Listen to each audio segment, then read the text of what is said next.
Hello, everybody. Welcome to the Open Mic Comedy Podcast. I'm your host, Marc. If this is your first time here, welcome. If you're a returning listener, welcome back. This podcast is here for everyone on the open mic comedy circuit, whether you're a comedian, an MC, a promoter, a tutor, even comedy fans who really do enjoy spending their evenings in pub basements watching the possible stars of the future.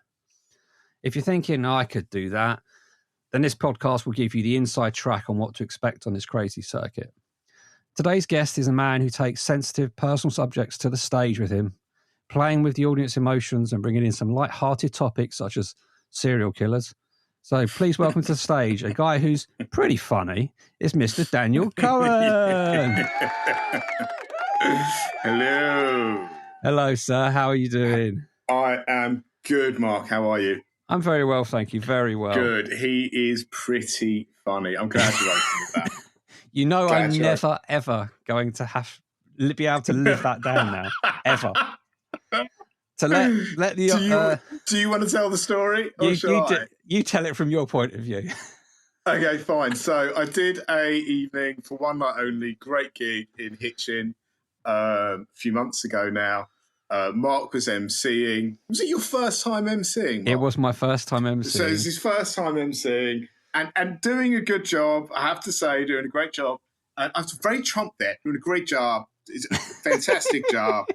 And it came to me, and you went up, and you were talking about the previous act, and then you went, okay, I'm going to roll on. I'm going to bring on the next act now. He's pretty funny. I'm bigging him up here. It's Daniel Cohen. And I just sort of walks on to, just like, he's pretty funny, and I'm bigging him up. So you've basically, like, it's two insults. I know. In just like he's pretty funny. Almost sounds like a compliment. And then you say, "Well, I'm bigging him up." So it was like, actually, no, he's awful, but let's make him feel okay on stage. Now, from my point of view. That's not dissimilar to what happened. But if anybody's ever tried to do, anybody that's not a comedian in here, or even anyone that started out in comedy, the moment you get on stage and your words get fumbled and your brain is ahead of you going, why are you saying this? You know this isn't the right, but your mouth's going, fuck it, it's coming out.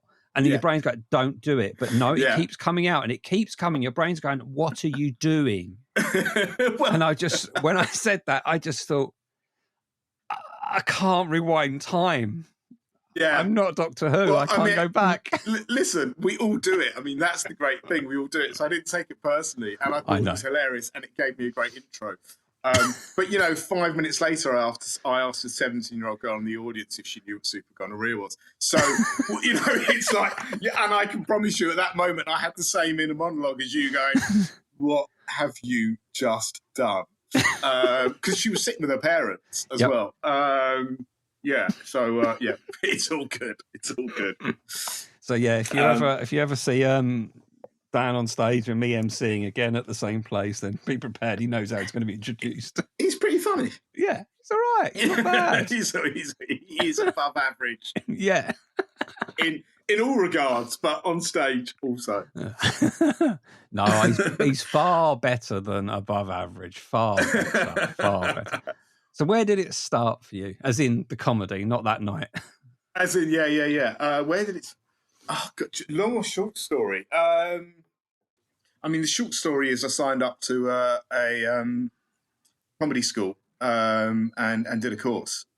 What got me there was a lot of pain and trauma, like the best of us.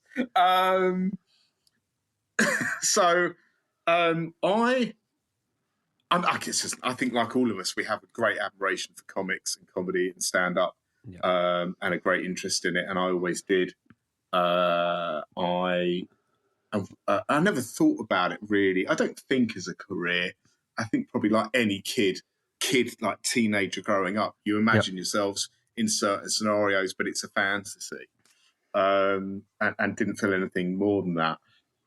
And then when I got married, I did my wedding speech, and there was a lady who was a stand-up comedian, had been on the same circuit as us for 4 or 5 years, and she was there, and she came up to me afterwards and said, you should really consider doing stand-up. Yeah.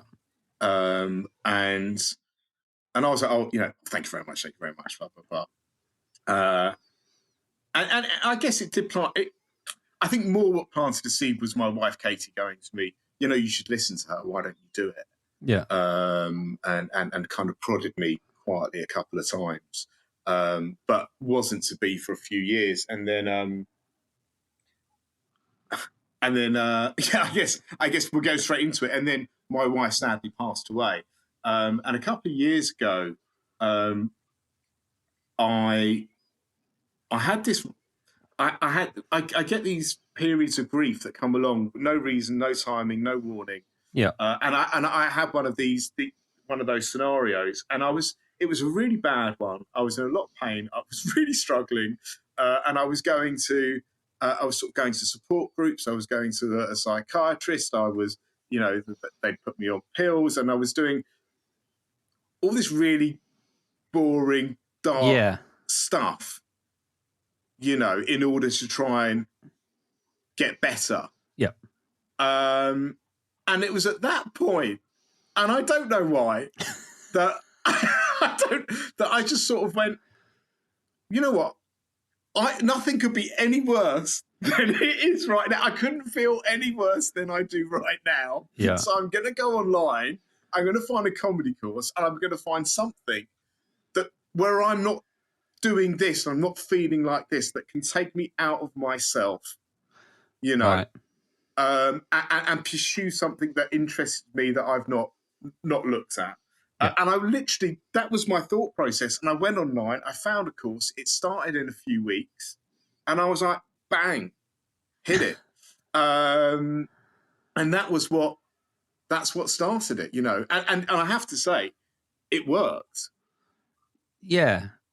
It worked. I found myself, once I started the course, really kind of like, it really transferred my thoughts away from all the other stuff, and being able to write creatively. I always wrote a journal at night, and at that point it was horrific. Yeah. It was like, you know what I mean? So suddenly, like, I'd have to wake up in the morning and write the jokes for next Thursday's class, and so it helped. It changed the mindset. It was incredibly therapeutic. Okay, it's an interesting thing. NHS and all that. Forget that. Forget that help. Yeah, no. Go on stage and do something. I'm not saying don't do both. Yeah. Don't turn up to a comedy course and just cry for 3 hours. And just use it as your therapy session. But sort of conversely, having the both together was a huge help, massive. So how long ago was that then, as in when you started it? That was, I think I started the course April 22. So, and then no, maybe May. And then the course finished in June. Mm. Yeah, we did our showcase in June. Okay. 22.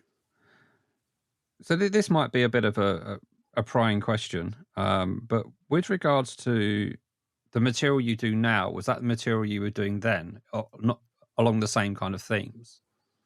Yes and no. So I did have the Katie bit in there. If that's what is that what you're that's referring kind of, to?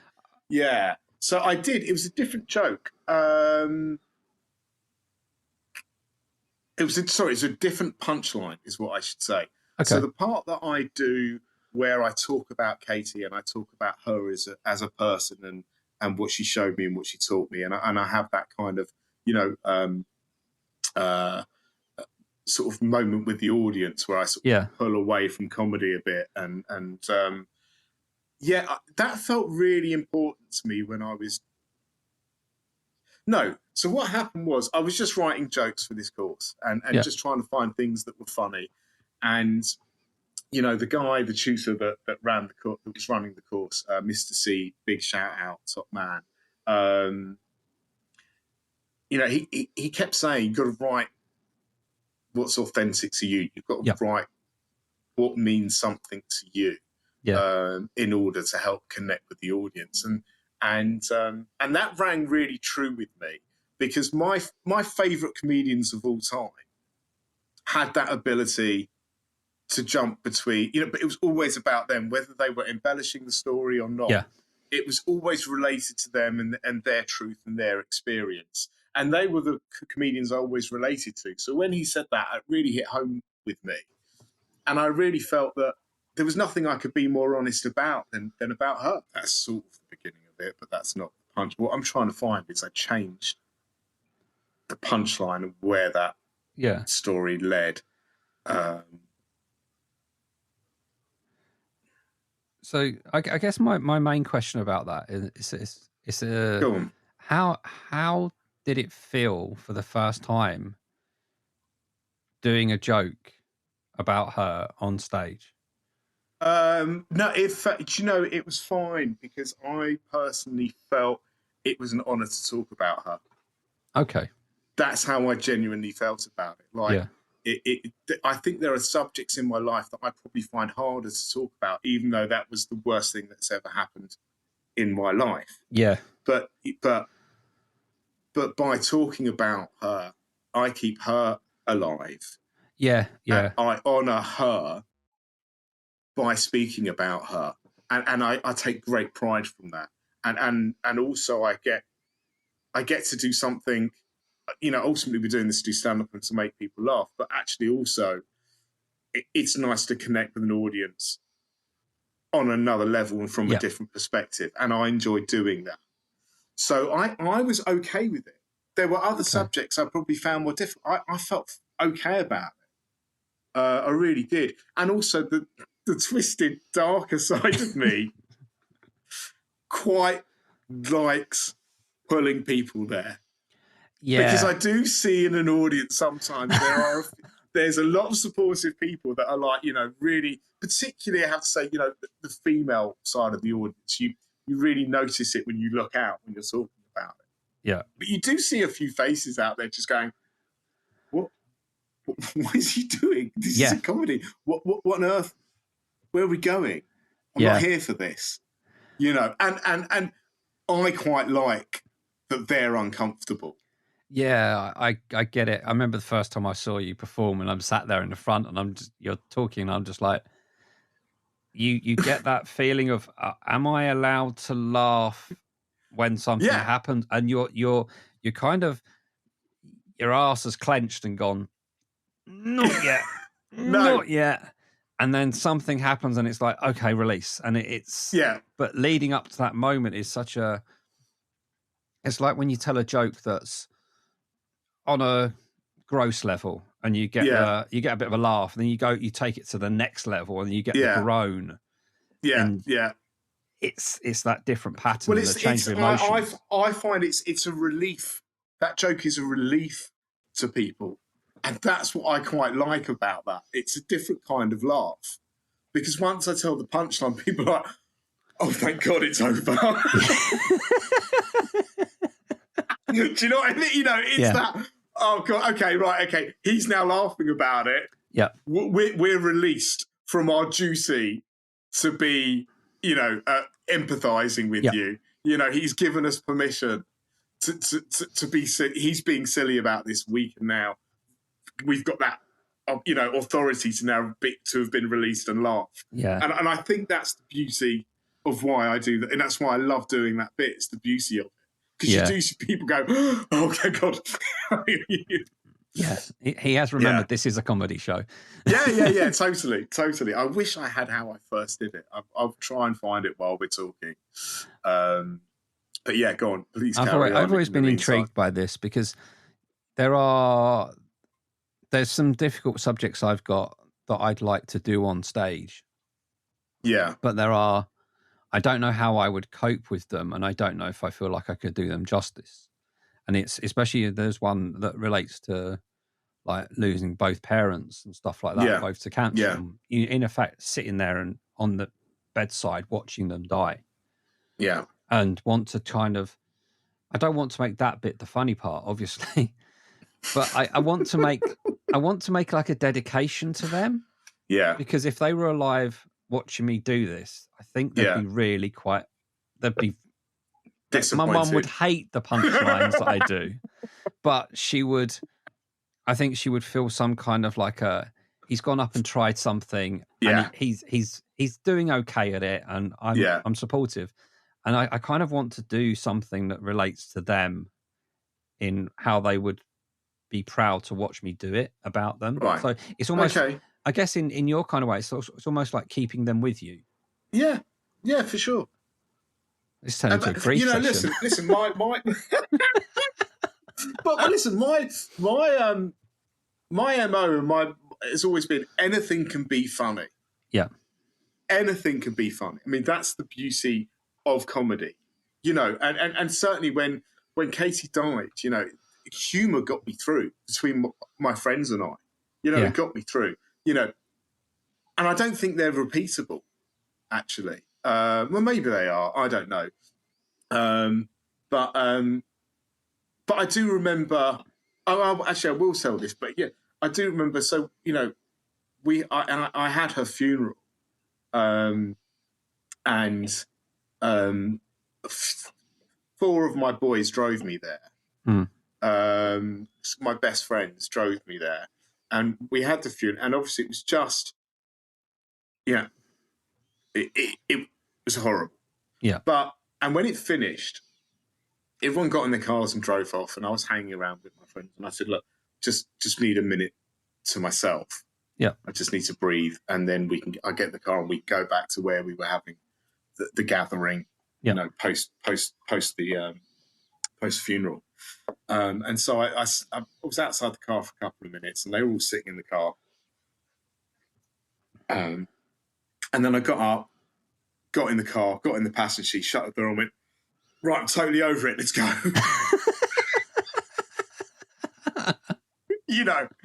And we all laughed. Yeah. For 5, I mean, we were all in tears for 5 minutes, and then sort of, 1 or 2 of them chimed in, going, we thought it might take a minute or 2 longer, but we're really relieved that you're done. And it was just, but that's the beauty of humour, and that's the beauty of friendship. And so, to me, I've always felt nothing's off limits. It shouldn't be, because what you're joking about isn't always the target of the joke. No. And most of the time, certainly in that situation, the target of the joke is me, and it's not her, and it's not the situation that we're sitting in. It's this joke of this shallow alter ego, and buying into this sort of, I don't know, but that's what comedy should be. Yeah, it's your own twisted, not so twisted the wrong way, your own view on how things are, and I mean, I'm not sure if I've said this before, but I went to a comedy show probably about a week after my mum died of cancer. Right. And on the bill was Al Murray. It was like one of those charity comedy things where, get everybody doing 10, 15 minutes, whatever. Al Murray and Frankie Boyle. And Frankie Boyle, I was with a mate of mine, and Frankie Boyle's on the stage, and he does a bit where he talks about going to the doctors after a cancer diagnosis to find the results. And he goes up to the doctor and says, I'm here. Says, do you want the good news or the bad news? He said, well, okay, give me the bad news. I send on a positive. He said, well, the bad news is you've got cancer and you've got about 6 months to live. I said, what's the good news? He said, you'll go down log flumes so much quicker after chemotherapy. And I could see my mate sat next to me. For those that can't hear, Dan is pissing himself. I had my mate next to me, kind of took a 90-degree look into the side of my head and could not quite believe how much I was laughing. Yeah. Even though what had just happened, I was sat on her bedside watching her final breath. Yeah. And then I go out and I hear this joke, and there's immediately some people think you should be totally offended. It shouldn't be funny. But it's like, he's put a twist on something that is that I've seen for 20 years. Yeah. You see the opposite of what you just said should be true. Because I think having experience of things that we have in life, I think that enables you to have the ability to see things for what they are much Yeah. clearer. Yeah. And I always think Go on. No, go on, please. I was going to say, I always think that sometimes you must have this, like you say, when you bring your audience into this world, is that sometimes you don't want them to feel overly awkward. No, sometimes you want a little bit of awkwardness, but you don't want them to feel sorry or awkwardness. And it's like, when I think about subjects that I want to joke about, I almost feel like I have to put a disclaimer out that says, you're allowed to laugh. I've created this because I want people to laugh. Yeah. But I think that should go without saying. I don't think there needs to be a disclaimer. I think that's the point. Yeah. I sometimes think that when you say that, you make it worse. Yeah. Because actually people now think to themselves, oh, I'm now not sure if I should laugh. Yeah. Because the disclaimer's gone up, and that's made that you can foresee it as a really awkward joke, and you're going to think, suddenly you're going to think, well, what is everyone else thinking about? You know, what do they think about this? Whereas if you don't put a disclaimer up and you just say it, you can't stop laughter. If you find something funny, you can't stop it. You know? And that's what it should be. And you can't stop being offended either. If someone wants to be offended, they will. Yeah. That's not what we're here for, and that's not what we're here to do. Of course it's not.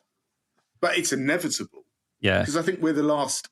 I do think now, in this day and age, it feels like comedy is the last bastion of true free speech. Particularly stand-up. Yeah, I do think. I personally think when they talk about cancel culture and stuff, I don't think it really exists in comedy, because there's always an audience for you, and there's always a place to perform. Whether those places are popular or not is almost irrelevant. I agree, but then if you look at, I think there are certain shows that people aren't making anymore. Yeah. So when it comes to having to go through a process to get something approved, you know, you've got to suddenly go through all these red lines and red tape, to get it approved. Yeah. It becomes much more difficult, because there will be people going, well, what do you think about, you can't really say that.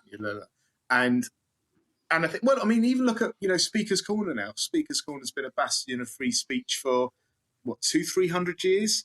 Yeah. You know, where you can say whatever you want, you know, and it's you have that freedom. And now people are getting assaulted there, because you can't, there's not the respect and the dignity that there used to be. Yeah. Around these things. So I do think with stand-up, you're still going to offend people, but you pretty much get the right to go up and say whatever you want to say. But like, if there's because no one's checked the draft first, right? It's true. Yeah, there is the only person that's checking it is the person that's saying it. Correct. And they're the person if you written believe it to be funny, and that's ultimately what it boils down to. What do you find funny? Because, you know, I think about all the really well-crafted jokes I make, and then I think about the ridiculous, silly comment jokes that I make. Yeah. You know, and you know, sort of a couple of them I've thought of. I've just laughed at in my mind. It's one line, and it's so stupid that it's so childishly funny to me. Yeah. I guess the best example of that is when I go, big fan of slags. Out of nowhere. Yeah. And I find that I thought of that. I don't know why that came into my head once, but it made me laugh. Yeah. That someone should go on stage in front of 30 or 100 or 2 people, and just make that statement. Right? And so I thought, well, I've got to do it now. Yeah. But I was terrified of doing it. That was one of the few jokes. Like, you know, you mentioned the Katie bit. I was great about doing that, because I felt it was part of me, and I could say it with all, you know, and be completely authentic and truthful about it. Yeah. Going up on stage and saying that was like, I could just split a room here and never get it back. You know? But it turns out most of the time, people roll with you on it, because people are silly. Yeah.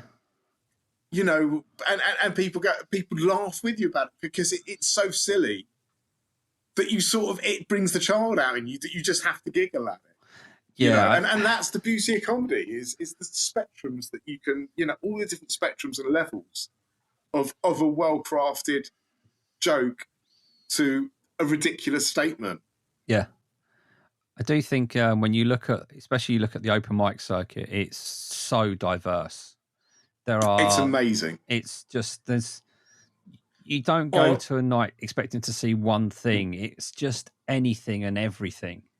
I was just talking about this on the weekend. I think I didn't know much about the open mic circuit. You probably didn't either. No, nothing. No, nothing. And it has opened my eyes up to such a wonderful variation of people, of comedy. I went on Friday night to the Museum of Comedy to see Frankie Munro's pub quiz. Okay. I don't know if you know Frankie Munro. No, I don't. So he won BBC New Comedian of the Year this year. Okay. And he dresses up and paints all his face white and he wears his jacket that makes him look all askew. And basically did this pub quiz at the Museum of Comedy, which is tagged as voted the worst pub quiz in Rotherham for 13 years. and it was so alternative. It was exactly the comedy I never thought I would like until I went on the open mic scene. Yeah. And I sat there and I laughed my head off. Well, I was with a couple of other comic friends. We laughed our heads off for 2 hours. It was so fun. And it was so obscure. And it was just nothing that I ever would have appreciated or liked before. And that's as a result of going to open mic nights. I think Moss was probably the first person that ever opened my eyes up, really. Yeah, I had that sort of comedy. Him. Yeah. Huzzah! Huzzah! And I thought, why am I laughing? Yeah. I was like, why am I? This isn't my sort of comedy. Why am I laughing? And then I opened myself up to. It opened me up to this range of possibilities that funny is just funny in so many different forms. And I love watching him, and I love watching that type of comedy. And there's not that much of it, but when it comes along, I get genuinely excited. What's going to happen? Yeah. What's going to happen here? Have you ever seen Yogi Bell? I love Yogi. Yogi's another one. I mean, I saw him for the first time about 3 weeks ago. And when he's walked on stage and just done what he's done, I've just kind of gone, my brain has gone, what the fuck? Yeah. And then it's happened and stuff has happened. Yeah. And I'm just like, this is just sheer brilliance. And the next time I saw him, I was performing both nights. But the second time I had a bringer with me and I said, this guy called Yogi Bell was on. I said, you're going to love him. I said, I don't know why, you're just going to love him. Yeah. I can't explain the act because I'll ruin it as whatever. Yeah. And he's come on and things have happened throughout the night. He's tried to get, when he's he gets people doing things. And there was one guy that was kind of reluctant to do things. So he got him up on stage. Yeah, of course. And he put a blind on him and stuff like this. And it was just hilarious. And I literally thought, I am going to have a heart attack. Yeah. I was sliding down the chair, chest was in agony through laughter. My mate was the same. And it was just like, I'd never have seen this if I wasn't aware of this circuit. Yeah, and you'd never seen it. And kind of the great thing is as well is how you explain how you were thinking. It's that really interesting thing of turning around and going, I saw a brilliant comic last night. And you go, what were they like? And when it's someone like Moss or it's someone like Yogi Bell or someone like Frankie Munro, you go, I don't know. Yeah. I don't know how to explain this to you. I don't know how to explain what I just saw. I can only just tell you've got to go and see it. You know what I mean? And you have to see it for yourself. Whereas with someone like you or I, someone might remember a joke and they'll tell it the next day, and that might give them some idea of what you are. You can't explain alternative comedy to someone because it's an essence of that person and what they've created. Yeah. If anybody hasn't seen Yogi Bell and gets the chance to see him, number one, when you see him, you'll never forget him. Yeah, and I agree. He's one of those that you can never offend anyone. Mm. There's that's nothing. True. It's pure and utter comedic fun. Yeah. Yeah. And again, it's childish. And I think that's something that, lives within comedy. However clever you are and however much you try to craft it, there's a childlike need in us to giggle and to laugh. And it's almost like you can craft a really good joke and people will laugh at it. But I always say, like, the childish stuff that you see, which is still brilliant, by the way, it's still brilliantly devised. Yes. I'm not taking anything away from that craft. But when you used to go to the doctor and you used to get the hammer and they put it on your knee. Yeah. And your knee would you couldn't. It's that reaction, isn't it? It's that's what childish humour does. It reacts in you, and you can't stop yourself. Yes, and that's what I love about that scene and that type of comedy. It's ingenious, and it's simple. Yeah, part because of it I think because I think that's the craft of comedy. I think it's taking something very clever and making it simple for you. Yeah. And so that the audience immediately click and get on board with what you're doing. Yeah, and your only requirement is to sit back, enjoy it, and make of it whatever you wish. Yeah. But and let yourself go. Don't kind of try to be uptight about anything. Just let a natural reaction happen. Doesn't matter if the person next to you is laughing or not. If you find it funny, correct, let it out. Correct. Absolutely. Because you never know. Scene. You never know if you're that person that's nervous about laughing around other people. The moment you let out that laughter is the moment that the person next to you might also be having those same thoughts and goes, somebody else has laughed. I can laugh at that. And it brings everybody in on the thing, and everyone then feels comfortable, relaxed. Correct. Absolutely. But I think, I've loved the open mic scene. I've loved doing it, not just for myself, but for everything else that I've, had people I've had the privilege of watching and enjoying, good or bad, and I've had friends as well that, I've come along and said, that was just the most amazing night. It was so much fun. I didn't expect it, blah, blah, blah, blah, blah. And by the same token, I've had people that have come to terrible nights and I'm never going to be a bringer ever again. And you're like, what can you say? It's not always like this. It does happen, but it's not always like this. Please come back. And that's the mix, isn't it? It's such an eclectic mix of so many different things, of people, of nights, of rooms, of laughter, of opinions. It's what makes it so unique. Yeah, I think. So you've done you're kind of you're not just a London-based comic now, are you? Really, such you've branched out to all over. I like to. I've really like. So I've done a few around. I've done not that many, I guess, but what it is for me is I do drive, and I do actually during lockdown I bought a camper van. Okay. Which is I love, and whenever I can get away for weekends I do. But that enables me to go, there's a gig up in Nottingham on a Thursday. All right, I'll work, on the Friday. Either I'll take a day off or I'll work from the van or whatever, and I'll drive up there and I'll go off and I'll make a weekend of it. So I'm able to do that. Very fortunate. So yes, I've done all around, and I like being out of London. I enjoy the scene out of London because it's so different, and because you don't see necessarily the same people, but the audiences are different as well.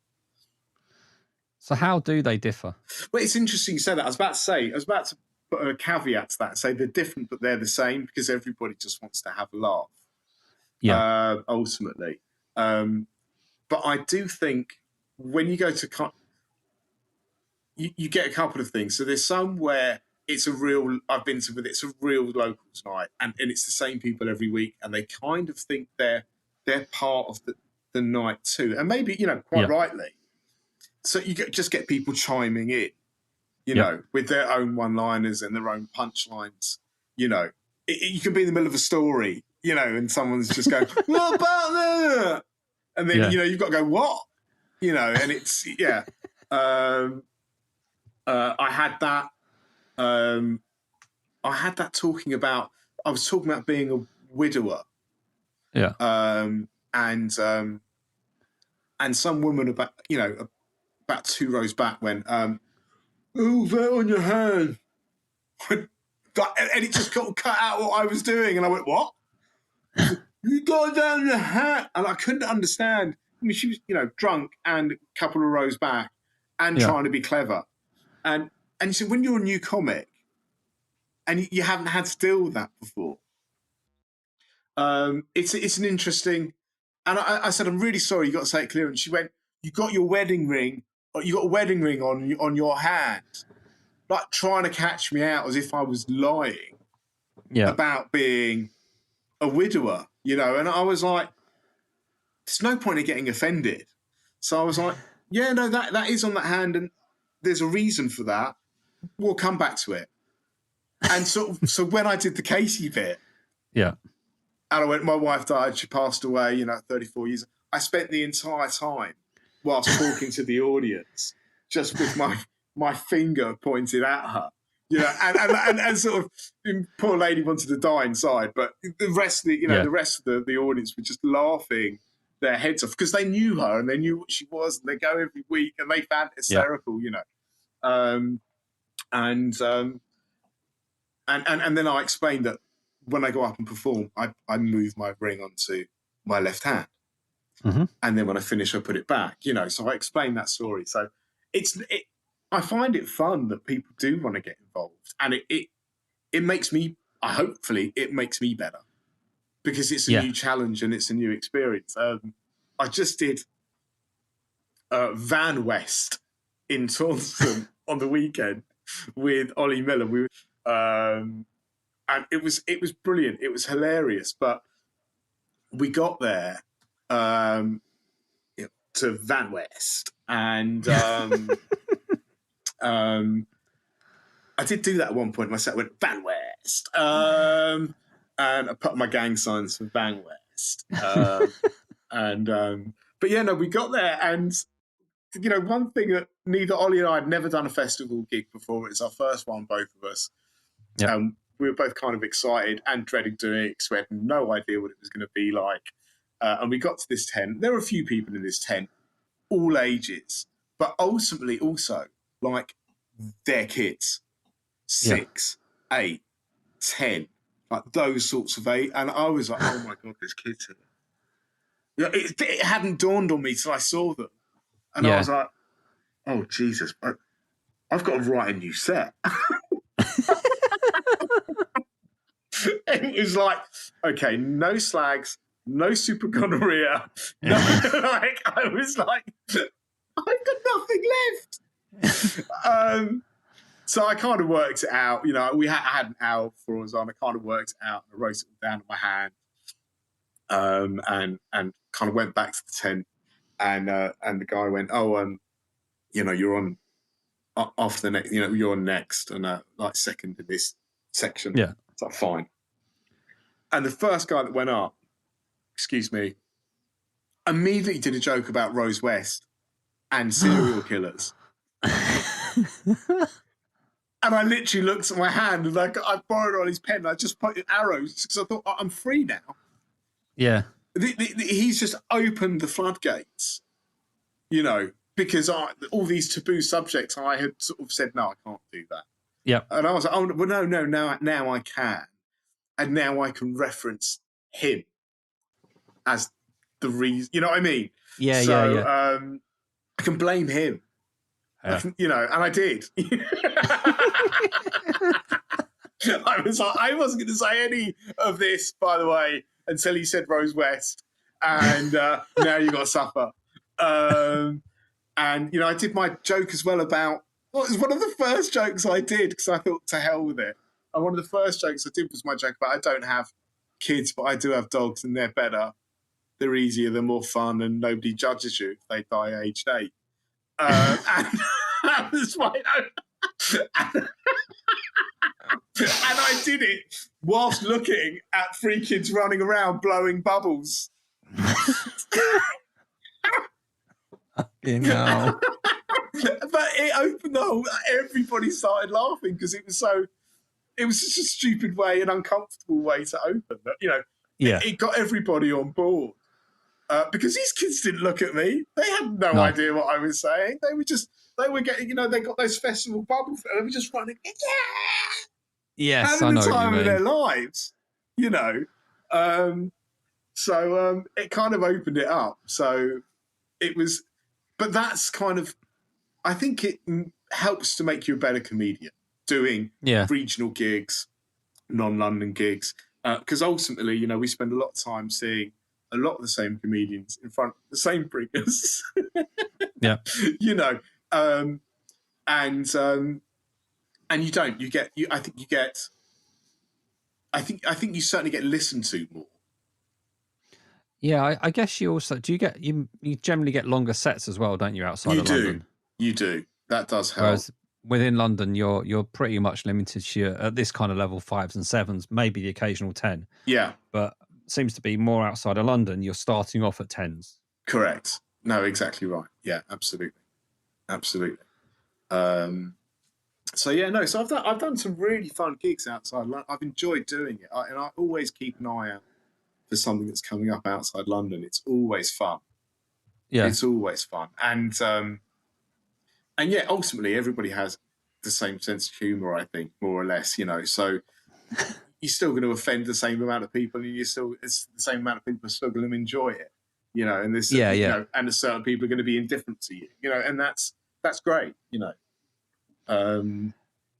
It's definitely a fun scene. Yes. What would you class as your best and worst moments on a stage then? Any order? That's a really good question. You got me on. I absolutely ate a dick on stage last week. And it was totally down to me, I think, as well. So I think that was my worst moment, because sometimes it's just the evening or the lack of people or one thing or another. It was on me last week, because the audience had been okay with everybody else. It had been quite a fun night. Yeah.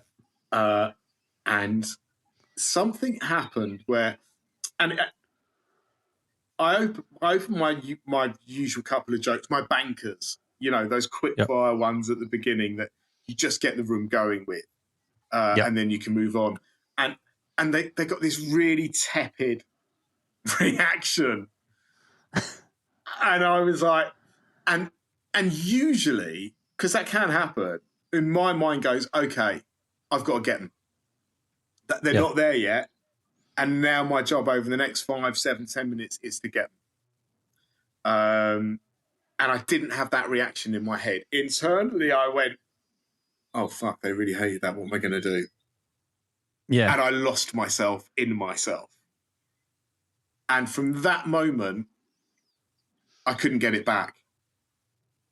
And I was still going there and I was still doing the jokes. But, you know, I think when you're not loose, when you're not fresh, when you've got that little bit of fear in your eyes, audiences, they just know. They just know, and they recoil. And that's exactly what happened. And I was wearing a jumper, and it happened to be starting to get warm, although I didn't think it was when I left the house. And my God, did it get warm in this room. And then I suddenly realized there was sweat just coming down my head. So now not only am I in fear, not only am I not telling my jokes properly, but I'm having to go like that whilst I'm trying to do the set and hold on. And it was just, I felt horrible. And I finished the set and I just felt so bad. Because it was on, I felt it was on me, you know. That was pretty bad. That was the most recent one where I was really disappointed in myself. But then I think it's not as bad as when I first started. So when I first started, and I'm sure you had the same thing, when you had a bad night, it was absolutely mortifying. And you questioned your own existence, you know what I mean? Yeah. But whereas last week it was like, okay, that was shit and it's on me. I have to learn from that and I have to be better. I think some of us take some of us take the easy way out and start looking for reasons outside of ourselves and why they didn't go well, rather than admitting it was what you did or not do, and understanding what you you didn't do, or you didn't do right, that wasn't suitable for that room, is a big part of the learning curve. You have to. I think one thing I had this chat funny with Chris Ali a little while ago, I think ultimately the challenge is to be undeniable in every room. Yeah. That's your challenge. If it's a really shit night and everybody has bombed, yep, it's easy to go, oh, well, it was a shit night, everyone bombed. We can all do that, and I've done it every single time I've ever bombed in a shit room.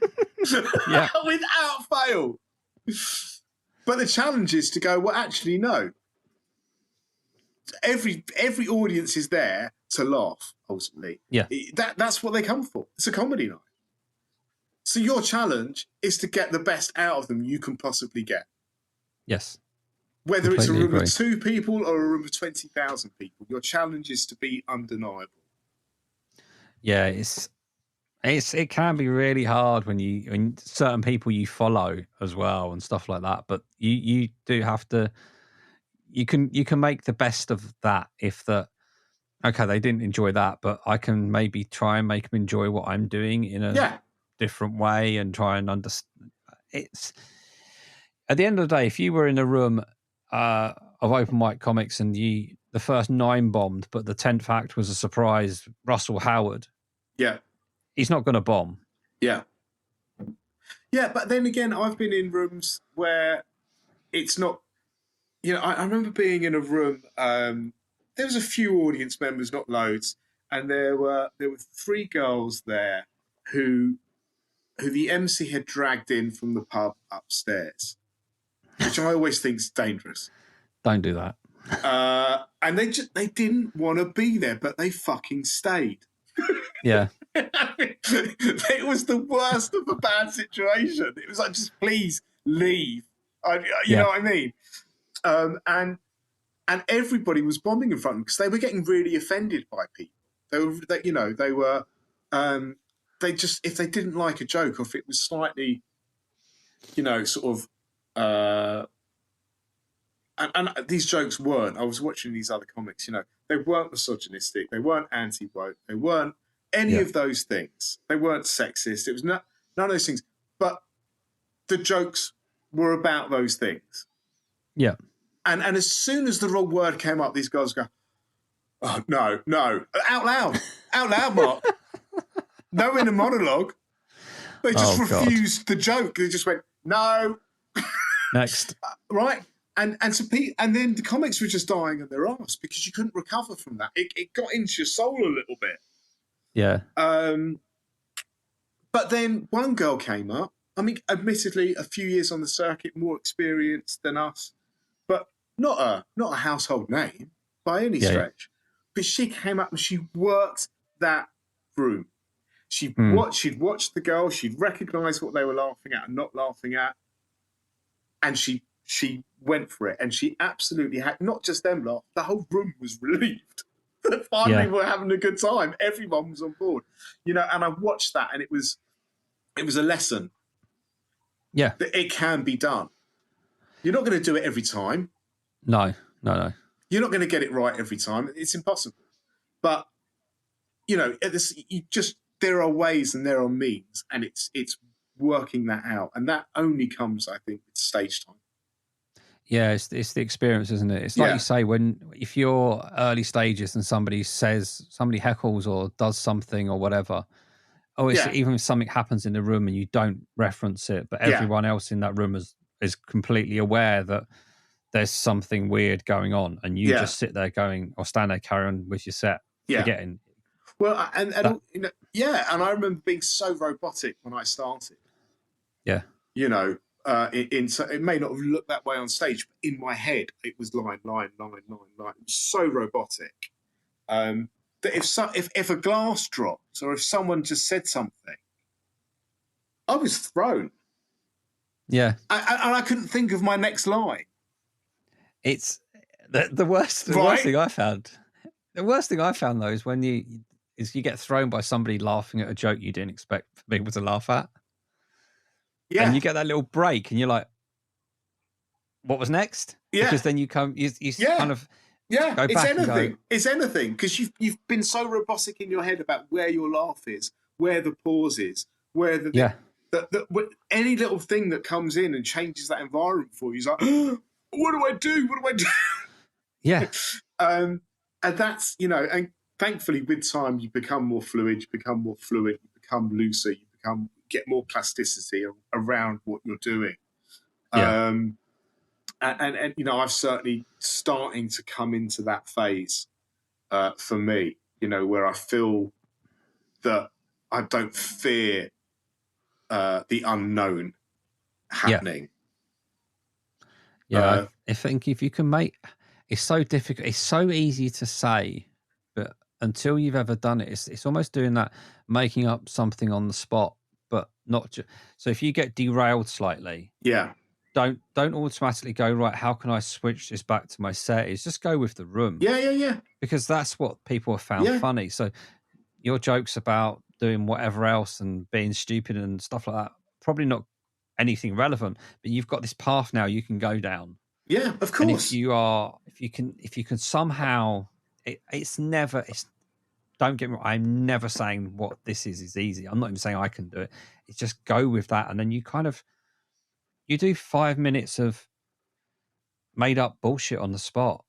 Yeah. But it's in the room, it's in the moment. Yeah, and everybody I have enjoys to it. say, I haven't got to the point where I could do 5 minutes on the spot off the back of something different happening. Absolutely not. No. I wish, please God, one day, I get there. But I can certainly reference it. I mean, funny enough, I was in Manchester last 2 weekends ago, and I did a gig, and it was a group of MMA fighters had come for one of their birthdays. Yeah. And the MC knew them and had referenced before that one of them was an MMA legend. No idea. But massive dude. And when I did the bit where I went, where I go, I'm single, I'm actually a widower. And I said, I'm actually a widower. And I just heard someone go, yay! I went, and I looked out and I went, that has never, ever happened. Like, no one has cheered at me referencing that in the whole time. I went, who did it? And I looked at, and it was this dude. And I was like, I went, I'm going to let this slide. Just on this occasion. And, people were killing him. And I said, because quite frankly, you can say whatever you want and you can shout whatever you want. And I'm going to take it like a really good boy. I'll bend over, Daddy. And then I just think I went, choke me out. And I was having such a laugh doing it. And like the whole audience were in on it. He was laughing his head off. But that wouldn't have come to me 6 months ago. No. And I certainly couldn't have extended it any further than where I took it. I then had to just go, right, where's my set? Yeah. Let's get back on track. I couldn't have extended it any further. That's where I'm at. And but it was just great to feel loose and be able to react to it. Yeah. And that's progress for me, Oh, 100%. It's almost taking the pub story scenario onto the stage. Yeah. Yeah. That's how I think that's how natural most of us want to sound and be. And you're getting the hits off of the people you're having that chat with. Yeah. Around that one table, but you're in a bigger room. Yeah. Because crowd work is its own skill and its own gift.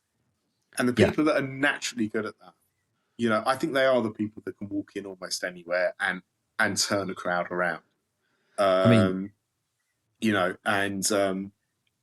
it's certainly, people love it. You see now, most people who are getting hits on socials are doing it because they're doing crowd work and it's off the cuff and it feels fun. And it's great that people can do that. I envy the people that are naturally good at that. I'm not.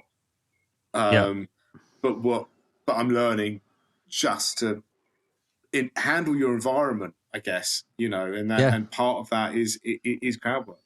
Definitely. I certainly don't seek it out. I mean, you may have noticed that when on that fateful night I emceed, there was no real crowd work at all. It's just like, yeah, but what were you going to do? It's the first time I know. you emceed. I tried it. I tried at the start because it was on February the 29th. Yeah. And I don't think the joke really landed at the start. It was like, it's February the 29th. This is for one night only. Literally, this could be not happen for another 4 years. And I got like and I was like, you know what else happens on February 29th? It's when the women can propose to the men. Yeah, well, how's to get an entire room to shit themselves? But this is kind of so my next part, which I thought was quite good, was so if any ladies want to just come and grab me in the break, and if any fellas don't want it to happen, then £50 and they don't get the mic. Yeah. And it was just like the room was just like, yeah, whatever. I thought that was quite good. It's in the moment, it's on the day, it can't be repeated. Yeah. Whatever. Yeah, it's so annoying when it doesn't work. You think it will. That's the worst feeling. But yeah, I mean, listen, MCing is hard work. You have to have, I think you have to have a certain way about you. You have to have, I look at the people that I love MCing and I love watching to MC, and it's a gift, and it's I just mentioned Chris before, but Chris Ali has a great way about him as an MC.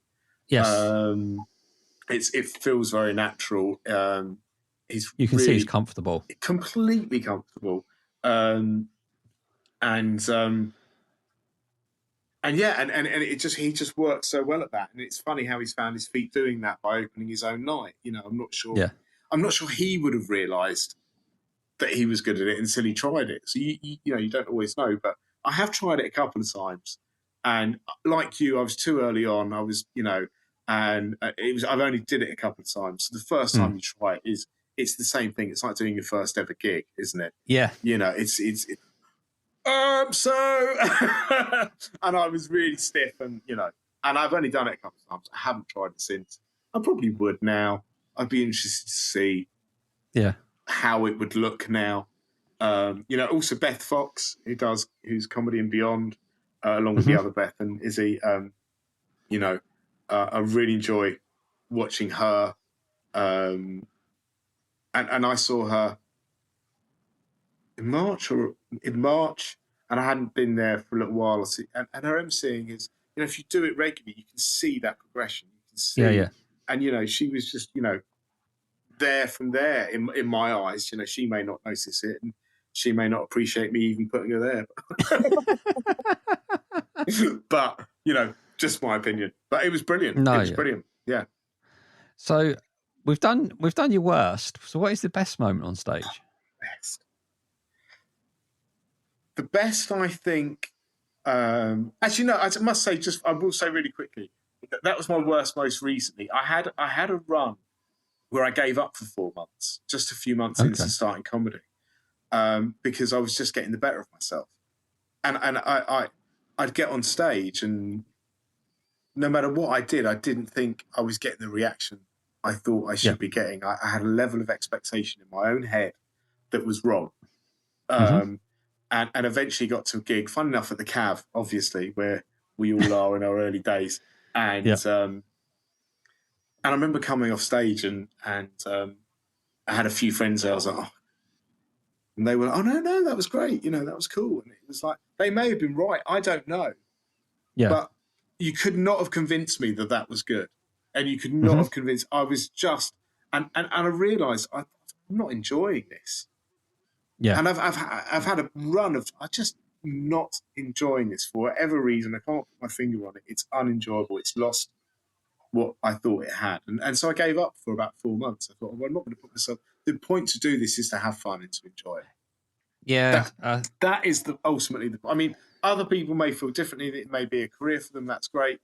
They're not me. I don't know if I can speak for you, but I'm not 23 with 10, 15, 20 years to graft and craft and break through.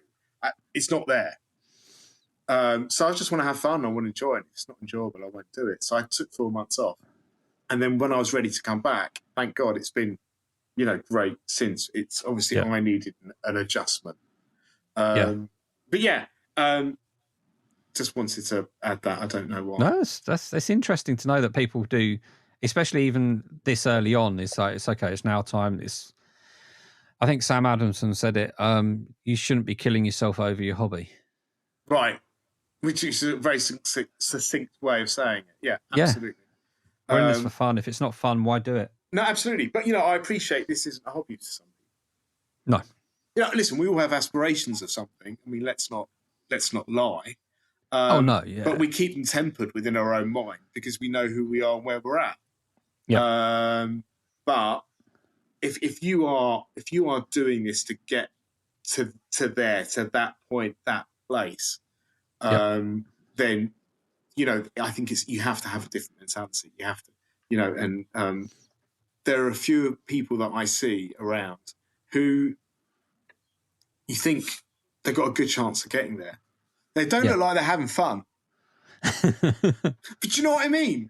By that. Yeah. You know the people that are in the corner and they're writing and they're writing and they're writing and they're writing and they don't look up and they don't and then they do the gig and they do the format and they just walk off and they got the same face on that they had before that went on and then they walk out and they go to the next gig and they do the same thing again. They do it night after night after, and it looks like a grind. Yeah. It looks like a grind. But if they're working towards that, and if that's what necessitates them getting there, then absolutely that's what they're doing it for, and that's what they should be doing, and amazing, and please God, they'll be the people that I think they are, and I'll go, I remember when, and it'll be great. It'll be a great reference point. But for me, I want to have fun doing this, and I've loved doing it. Yeah, there's nothing. I mean, I've never been a performative person or anything. Me either. I never really. This is a really hard thing that for people to understand that have known me for most of my life is I've never wanted to ever be the center of attention on anything. Right. Never. And I don't know what it is about doing stand-up comedy. Is I know there's a crowd looking at me, but I don't feel like the center of attention. Okay. I don't know if it's because I've become comfortable in this environment now. Yeah. Whereas when it was before, I wasn't comfortable. Yeah. The only thing I could ever do was I can stand up in front of 200 people and give a talk at work and a training course on something. I'm fine with that. I can have fun with that. Yeah. But that's not there to entertain people. But do you think maybe, and it's just a thought, do you think maybe that because you're performing a craft, because I think I'm not performative, I don't think, I never have been, but I love the craft and I love writing, and I think because you're performing a craft and something that you've created effectively, you're showing people something. It's not like you're standing there going, I don't know, I don't know how to explain this quite, but it's not. It's not like you're trying to be a monkey, a dance monkey, on stage. Right. You're not trying to be a jester. Do you know what I mean? Yeah. On stage, you're actually bringing something of your truth up there to the stage, and maybe that then defines it differently. Does that make any sense whatsoever? I think so. I think it's also part of it is that when you hang around with people that are of similar humour to you, even if you're just talking and chatting and you're having a laugh and you're making jokes about random stuff, I always felt quite good in that environment. Yeah. And then when you get up on stage and you tell a joke and you have a room that's laughing at you, it's a really weird buzz. It is. And I'm sure everybody has gone through this, and I still go through it. If I have a really good gig, even if I have a bad gig, I don't sleep that well that night because everything still plays on my mind, whether it was something was so good, it was brilliant. Sometimes I'll come home after a gig and like everyone in the household is in bed. The lights are all off and I'll just go and sit downstairs. I'll get in at 11 o'clock, sit downstairs and I'll go for as rock and roll as it is, like a bowl of cereal or something and just put TV on for an hour and a half. Yeah. And just decompress. Hey, And it's that is what we do it for. The night where you have a great night, is what we come back. It's the drug. That's the drug. That's the nicotine. That's the crack. That's that first smoke of the pipe, because that's the moment you come back for, and that's exactly what it does to you when you walk off stage floating. You can't. You have to relive it. Yeah. It's like scoring a goal. You're only scoring a goal in Sunday League, at 23 years old. There's two people watching, and one of them's the ref. But you'll go home and you'll relive that goal. Oh yeah. Over and over and over again in your mind. It's the same thing for comedy. It is it's an extraordinary feeling when you've just had a great night. You felt like it was a great night, and you walk away and you go over it, and you go over it, and you go over it again in your head. You can't help it. We're only human, and then you get home, and that adrenaline's still going, and you can't sleep. It's the best feeling in the world. It's amazing. It's an amazing feeling, and then it makes up for the hangover, which is the next bomb, right? Which is inevitably coming, right? You're going to have it. It's inevitable. So it is. It's that cycle. It's like a cycle of alcoholism, or a cycle of drug addiction. Is that I want that next high, and I'm going to go through the mire, right, to get there. And that includes, by the way, the nerves you get before. Yes. Because you always get nervous before. I certainly do. Oh and that's another part of the craft, is learning to temper that, focus that, and make it a weapon. But it's an odd one. It's the heart rate. I've got the Apple Watch on, and I'll look at the heart rate when the act that's on before me, and I'll look at it and I'll be like, I'm sat down and I'm at 135 beats a minute.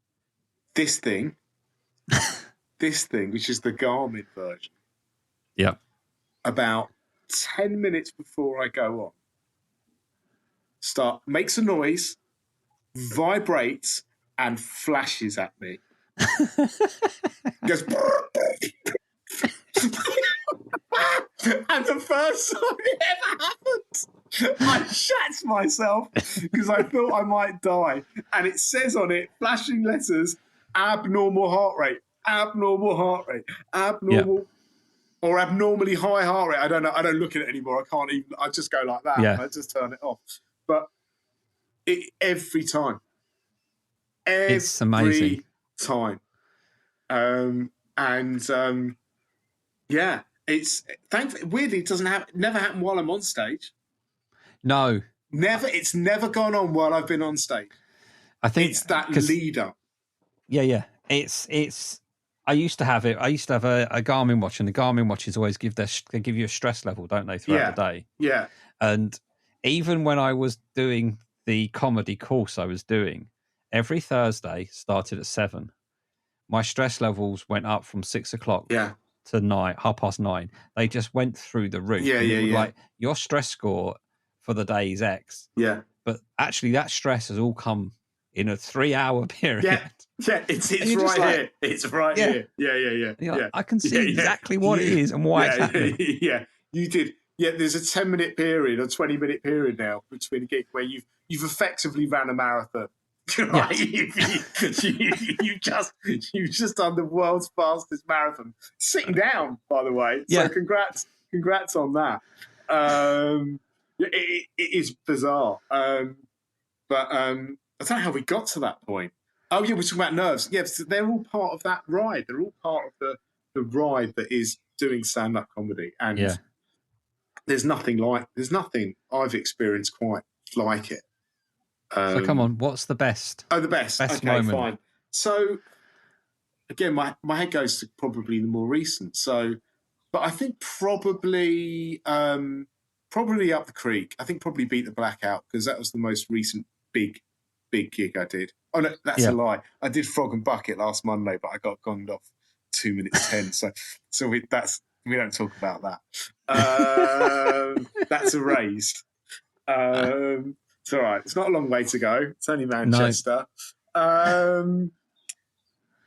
Yeah, but Up the Creek Beat the Blackout was awesome. Yeah. Yeah. And that was, it was the first gong show I'd ever done. Okay. Oh, no, that's a lie. I did King Gong, but I don't count it because it's so brutal. Yeah. I almost didn't touch the mic. I literally went, if you enter stage here, I went, wow. Jeez. It was brutal. So that was the first gong I ever did was King Gong. I mean, what an idiot. But yeah. And I had an argument with one of the card people as well because she put a card up when I said I'm sober 14 years, and she put a card up and I said I'm sober 14 years. I was like, what the fuck did you put that up for? She was like, I'm a landlady. Clean your fucking pub, love. I'm just telling a joke. Soft drinks are more expensive than alcohol these days. I was like, what is going on there? Anyway, that's by the by. But Up the Creek, Beat the Blackout, it was probably February time, I reckon. Okay. Maybe March. And so it was. So I went there, and I went on my own. You don't need a bringer, so I went on my own. And those nerves built when I realised I was standing in a green room, sort of on my own, like a bit of a pleb. And a few of the comics all knew each other, and they were regulars. And I've learned to try and not go over to these people now because I only, if I'm in that sort of environment scenario, I only embarrass myself. But then Jen Nolan came in. You know Jen? No. Jen's great, brilliant comic. She came in, gave me a massive, we had like a big hug. You all right, darling? Yeah, she went, yeah, no, I'm fine. I've been off for 2 weeks. I've been so ill. I was like, oh, brilliant. Just hug the shit out of you. Thanks very much. And she was like, I'm nervous. I haven't done it. I've gigged for 2 weeks. And she's like, she's a monster. You know, she's brilliant. Yeah. So I was like, I think you'll probably be okay, Jen.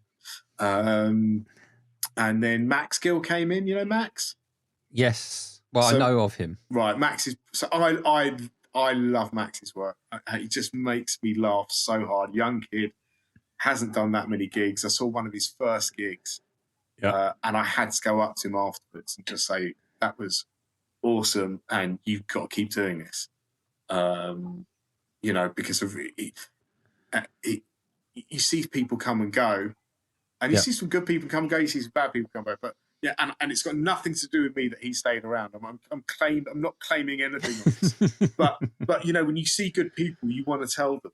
And I always want to do that. Or when you see people improve, I always want to tell them because I think it's the right thing to do. Because anyway, so I remember saying to him, mate, you've got to keep going, you've got to keep doing it because you've really some brilliantly written jokes, like, really good. Anyway, so Max was there, and Max and I both got sort of picked to be at the end of the first half. Right. I think we were 10th and 11th in the first half. Okay. And so it started. First three people just got gonged. So they're all different, but Beat the Blackout, you get 2 minute grace.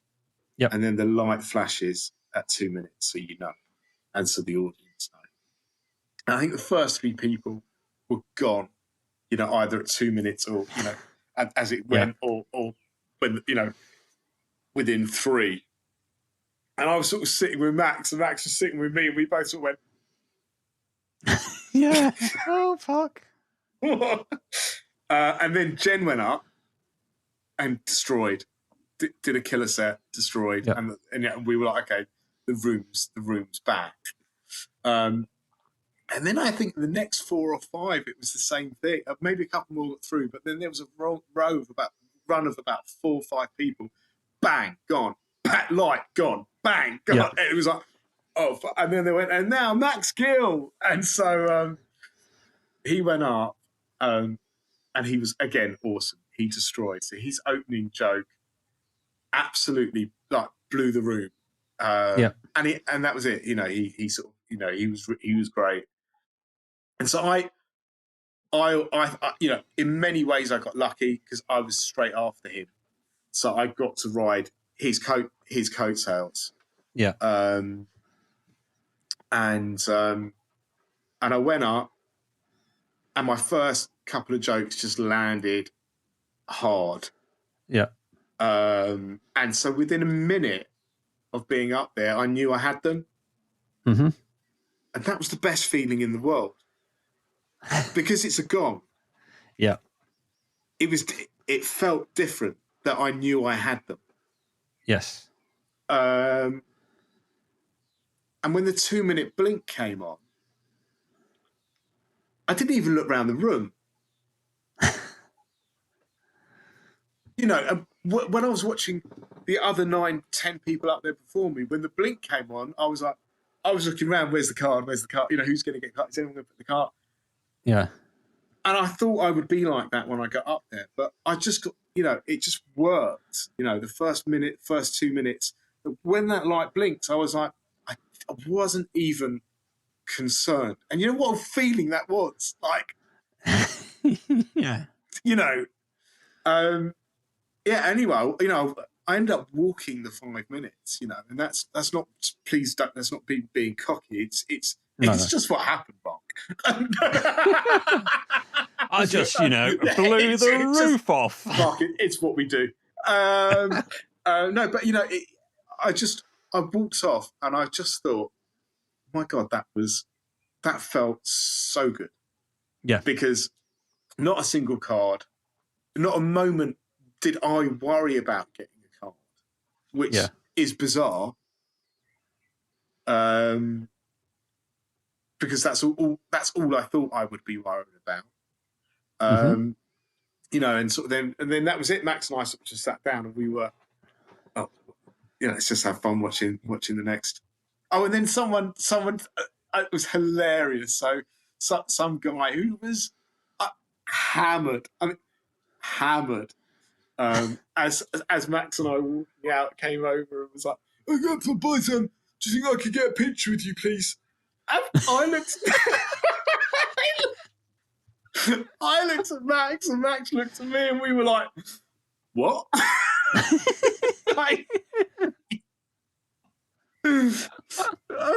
No, fuck off. No, we were like, "What? Yeah, of course, sure."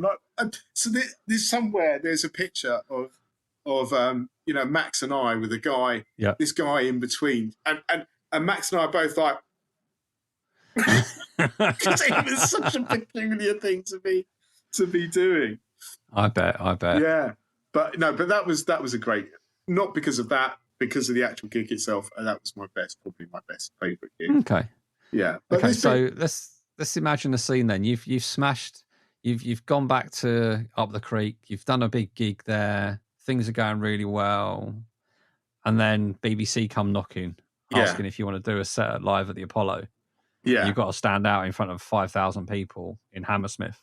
Yeah. And then the producer comes up to you and says, "What do you like your walk-on music to be?" What do you pick? There's a few, because obviously we've all thought about this. That's why it's a question. It's an interesting question. Yeah, there's a few, but there's actually only one. One of them, one of the largest, biggest stand-up comedians in the world, recently used it on his Netflix tour, which really, on his 1 hour special Netflix, which really pissed me off because I had the idea first. And that was Tom Segura, who released his last special, which was called Sledgehammer. Okay. And the walkout music he came out to was Peter Gabriel's Sledgehammer. And I was like, damn it. Yeah, because when I do my 1 hour special, so ridiculous. But yeah, so that would be one. The other one, which I always think's an awesome walkout song, and bizarrely, so it's Living Colour, Alter Personality. Okay. Which is an awesome song. I just think that would be awesome to walk out to. And also, funny enough, it was a wrestler used it for a while, and CM Punk used it for a while years ago when wrestling was at its peak. Yeah. There's an arrogance to walking out to it that I'm not sure I'd pull off. He sort of walks out, to the whole arms out, head up, sort of Jesus-esque. And so it's a brilliant song to walk out to with that arrogance. Whereas I think, the reality is it would come on for me and I just sort of go, hello, hey, everybody. But the one that it isn't, I think, is Paper Planes, MIA. Okay. And that is a song that reminds me of Katie. Yeah. And draws me to her every single time that song is played. And so it would have to be that, because not only is it an awesome song and got an awesome kind of rhythm to it, vibe to it, it is absolutely tied to her for me. Yes. And that's why I would absolutely, if on the occasions there are some clubs that we play that do ask, do you want to walk out? And it's always whatever other kind of nonsense that I think of. That's always what I put down. Yeah, no, I like that. It's personal and it means something. And it's another "she's here with me" kind of thing. Absolutely, yeah. Which that's one of my things that I use to beat my nerves. Is I have a chat with her. Yeah, I do some breathing. I swap my ring over. I have a little chat. And I ask her for her sense of humour. Because mine isn't enough. And then when the gig goes really badly, you have an argument with her at the end of the night. Yeah. I'm like, where was you? What? I always told you weren't funny, but you told me you were funnier. So I always make sure that, kind of I use that as a calming method. Because, ultimately, we can get nervous. We can take this too seriously at times. And we can get absolutely enveloped in what we're doing. But, ultimately, I always say this to myself, and I always say it after a bad gig, or a good, actually, I always say it, but, particularly after a bad gig. And that is, I'm still going to wake up tomorrow. Yeah. Sorry to bring a downer to this podcast. But it's a real form of kind of calming for me, because the reality is I'm still going to wake up tomorrow, no matter how many dicks I eat on stage, in front of people and my friends. I'll still wake up in the morning. I'll still have all my limbs. Yeah. And tomorrow will be a better day, and tomorrow I'll do a gig and it'll be all right, or it'll be amazing. Yeah.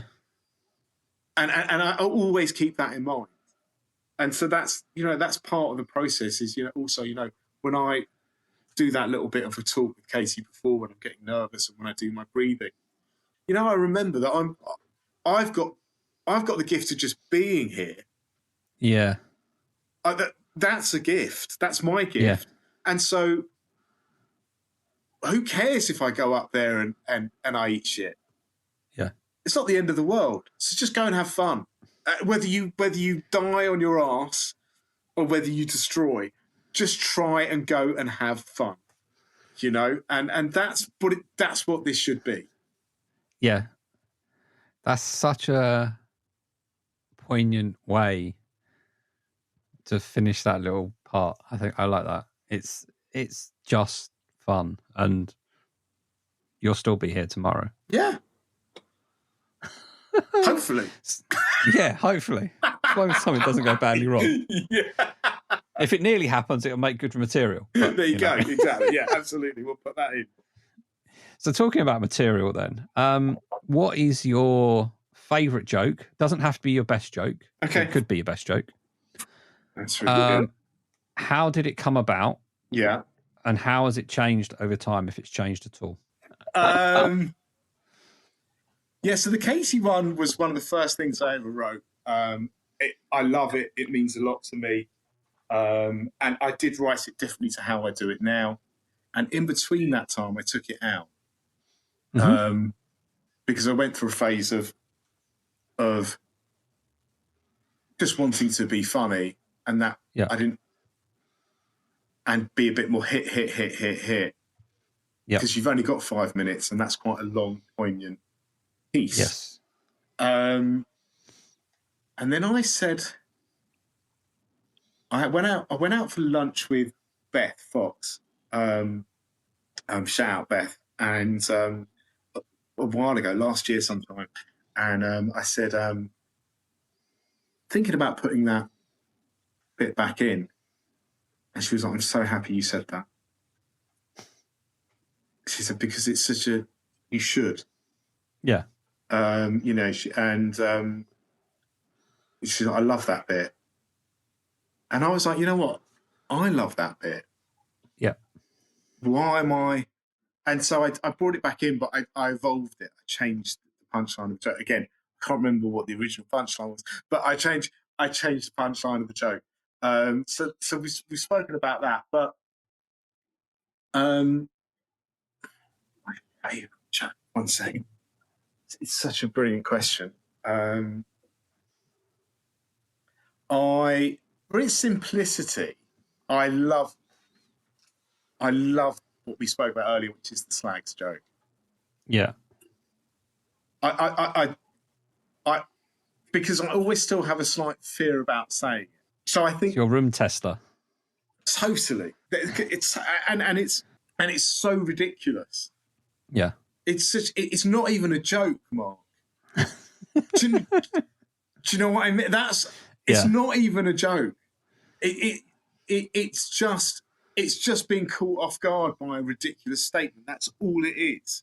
Yeah. And you know, so I've done the bit about, it depends where I do it, but you know, I normally do the bit about bus replacement service, like comparing that to my wife passing, and or dating again since my wife passed. Yeah. You know, which in itself is silly, and then I always take a big pause before I say it, and I just go, big fan of slags.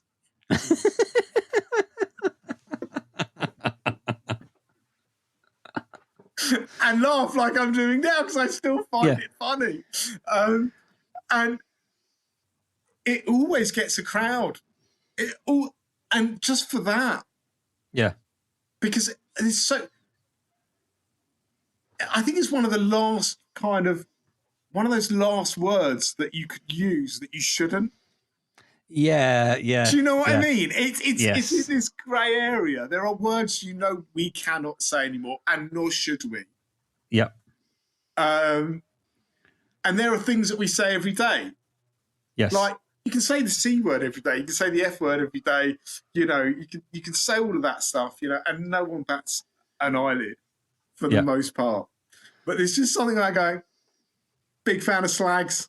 It's it's just so stupid. And it's one of those words where people go, oh, you know. Yeah. And so I love saying that on stage because I'm a child in a grown man's body. Yeah, I know what you mean. It is a really good room tester as well, because if they're not going to like that, then you've almost given yourself license to be able to change a few things live as such. Yeah, but yeah, I don't know. So for that reason, I think the reason that I still get a bit nervous before I say it, and then when it goes well, the reaction is brilliant. Yeah, for no good reason. Because it's not a well-crafted joke. So just for that, I'm just like, okay, it gives me so much pleasure, you know. Yeah. That's why I ask if your favourite, it doesn't have to be your best. Yeah. But, no, absolutely. You know, sometimes they just are your favourite jokes. You know they're not always the best ones, but they're the ones you enjoy telling the most. Yeah, absolutely. So for the millions of people watching and listening, I do better work than just going on stage. He is pretty funny. Yeah, he's pretty funny, yeah. Don't big me up too much, Mark. Big fan of slags. It's not just that. I do more than that. A little bit. Let's see about adding another joke then to your repertoire. I know you've listened to a couple of these before, so you may know what's coming up. So yeah, no. By the way, just thanks also for getting me on. Obviously, clearly ran out of all your favourites, and didn't know what else to do, and asked someone for my number, and got in touch. So yeah, no, thank you. I'm honoured. No, I'd like to add a little joke to your repertoire, for even just for one night. So I'm challenging all comedians to read a joke from the Little Book of Shit Jokes by Sid Finch. Okay. Live on stage. You get to pick your joke. Every comedian's picked their joke. Okay. You only get to pick it by page number. Oh, you git. So what you get, I have no idea because I don't know what the jokes are. You can't, if you pick a page number that's already been chosen before, we have to go again. Okay. I'd like you to record it and then post it online, tag us in it and various bits and pieces. Okay, we can do that. You can do it standalone or you can do it as part of a set, entirely up to you. Okay. Fine. So, sir, give me a number between 5 and 95. Okay. 374. Yes, let's repeat that question again. Between 5 and 95. You can tell I don't want to do it already. Some of these are good, some of these are shit. Okay. All right, fine. 71. 71. 71. The joke is, what does ET stand for? The national anthem. Now, some people will get that quickly. Some people won't. I think it's kind of a genius joke, but you need the room in the right frame of mind to understand. Okay, it's actually quite a good joke. It is. I think it made me laugh. Go with that. You know what? I like it. I like it. You have to pick. I've just got to find the right time to tell it. That doesn't mean you wait a year. Proper pro. Right. Thank you so much for your time today. Mate, this has pleasure. been an absolute hoot. Where can people find you? Oh, I don't do much on socials, but Insta is DC Does Comedy. Mm-hmm. And that's it. That's it. That's it. I'm not. Do you know? It's again, it's about having fun, and I don't want to spend my whole time trying to update a million different platforms. No, I agree. I put up what I feel like doing on Insta and what I might find funny and what I can be bothered to do, and that's it. But my gigs go up there, so again, that's and a few sort of silly pictures and bits and pieces and the odd story. Cool. Other than that, you won't find me anywhere. It's a sleuth undercover. Yeah, absolutely. Yeah. We'll put that link into the description of the podcast so people can find it and you can find us on Open Mic Comedy Pod on Instagram. We're on the W's at openmiccomedypod.com. If you enjoy this episode and you've enjoyed listening to some of these, please go and give us a nice little review on Apple Podcasts and Spotify. That does really help.